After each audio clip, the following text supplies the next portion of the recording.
Hello friend, आपका स्वागत है शॉर्ट हैंड स्टडी क्लासेस में। मेरा नाम है पूनम और आज हम डिक्टेशन लिखेंगे। तो चलिए वीडियो स्टार्ट करते हैं। ये डिक्टेशन उन स्टूडेंट्स के लिए है जो अभी शॉर्ट हैंड सीख रहे हैं। जो स्टूडेंट्स रेगुलर क्लास अटेंड कर रहे हैं, रेगुलर डिक्टेशन लिख रहे हैं, वो ये जानते होंगे कि जैसे जैसे कोर्स कंप्लीट होता जा रहा है वैसे वैसे डिक्टेशन का लेवल बढ़ता जा रहा है। तो चलिए फिर डिक्टेशन लिखना स्टार्ट करें। उससे पहले मैं आपको एक बात बता देना चाहती हूँ कि डिक्टेशन के बीच में यदि कोई ऐसा शब्द आए जिसकी आउटलाइन आपसे ना बने तो आपको क्या करना है, उस शब्द का पहला अक्षर हिंदी में बनाकर आप छोड़ देंगे, आगे डिक्टेशन लिखना स्टार्ट कर देंगे। इससे सबसे पहले एक बड़ा बेनिफिट तो ये होगा कि आपको पूरा सेंटेंस नहीं छूटेगा, केवल एक शब्द छूटेगा। और इसके क्या बेनिफिट है वो मैं आपको आगे बताऊंगी। अभी आप डिक्टेशन लिखना स्टार्ट करें। स्टार्ट।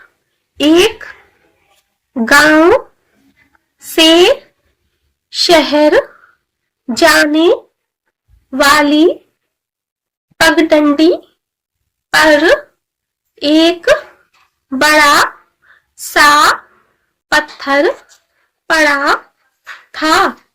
रोज गांव वाले उसी रास्ते से आते जाते और पत्थर को देखकर झुंझलाते। कोई कहता यह पत्थर बहुत मुसीबत बन गया है, कभी गिरा नहीं, इसे यहाँ से हटाना चाहिए।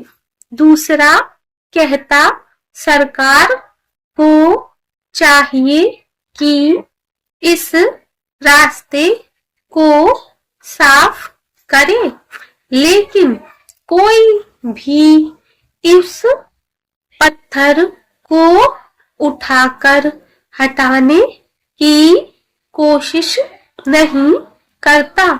सब शिकायत करते और आगे बढ़ जाते। एक दिन सुबह सुबह एक किसान वहां से गुजरा। उसने देखा कि पत्थर बीच रास्ते में पड़ा है और आने जाने वालों के लिए परेशानी खड़ी करता है। उसने सोचा अगर मैं इसे हटा दूं तो सबका रास्ता आसान हो जाएगा। पत्थर बड़ा और भारी था।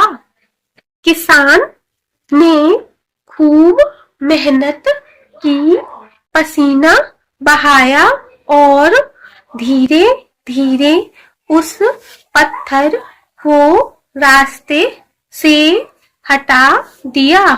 जब पत्थर हट गया तो उसके नीचे एक छोटा सा लोहे का डिब्बा मिला। किसान ने खोलकर देखा, अंदर सोने के सिक्के और एक पर्ची रखी थी।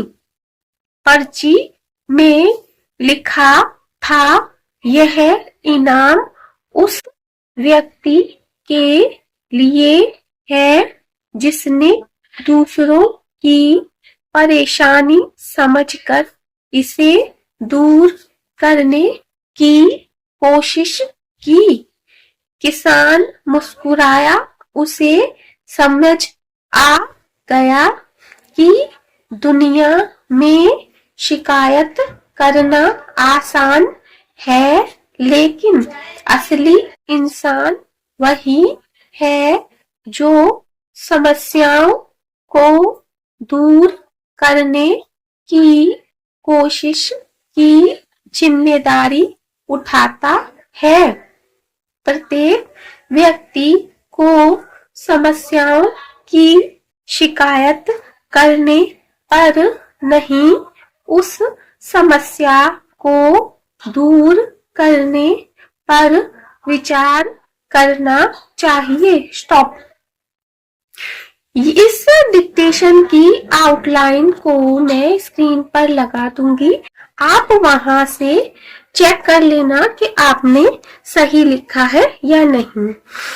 अब आपको क्या करना है, आप चेक कर लेंगे कि आप कितनी गलतियां हैं, उनको आप अलग लिख लेंगे। ठीक है। अब सबसे पहले आपको ये करना है कि इस डिक्टेशन को आपको हिंदी में अनुवाद करना है।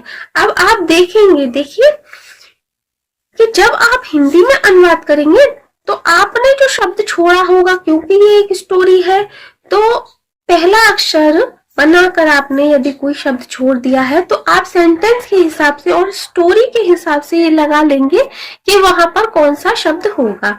इस हिसाब से आपकी गलतियां कम होंगी, क्योंकि आप जानते होंगे कि जब आप स्किल टेस्ट देने जाएंगे तो वहां पर आपकी शॉर्ट हैंड वाली कॉपी चेक नहीं होती।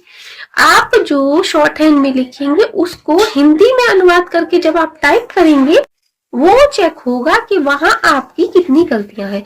तो इस तरह से आप जब भी डिक्टेशन लिखेंगे फिर उसको हिंदी में अनुवाद करेंगे और इस तरह से डिक्टेशन लिखेंगे तो आपकी गलतियां कम होंगी। आप अभी भी देख सकते हैं कि शॉर्ट हैंड में जितनी गलतियां होंगी उनको आप एक तरफ लिख लें और जब आप इसको हिंदी में अनुवाद करेंगे वहां आपकी गलतियां कम होंगी, उनको आप एक तरफ लिख लें और काउंट करके देखें, आपकी गलतियां कम हो सकती हैं।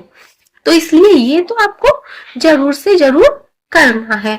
अब क्या करना है, आप हिंदी वाली जो आप लिखेंगे उसको भी मैं यहाँ स्क्रीन पर लगा दूंगी, उसको भी आप चेक कर लेना। ठीक है, दोनों को आपको चेक करना है। उसके बाद जो गलतियां हैं, कोई शब्द चिन्ह नहीं आपसे बना है, किसी शब्द की आउटलाइन आपसे नहीं बनी है, आप उनको राउंड कर ले और उनको सही लिख ले और उनकी आपको प्रैक्टिस करनी है। उसके बाद क्या करना है, आपको फिर से ये डिक्टेशन लिखनी है और फिर से इसे चेक करना है, फिर से इसकी हिंदी में अनुवाद करना है, फिर उसे भी चेक करना है। एक डिक्टेशन को कम से कम, मैं आपको कहूंगी कि कम से कम आपको 2 बार जरूर लिखना है, इससे आपकी स्पीड और एक्यूरेसी दोनों ही बढ़ेंगी।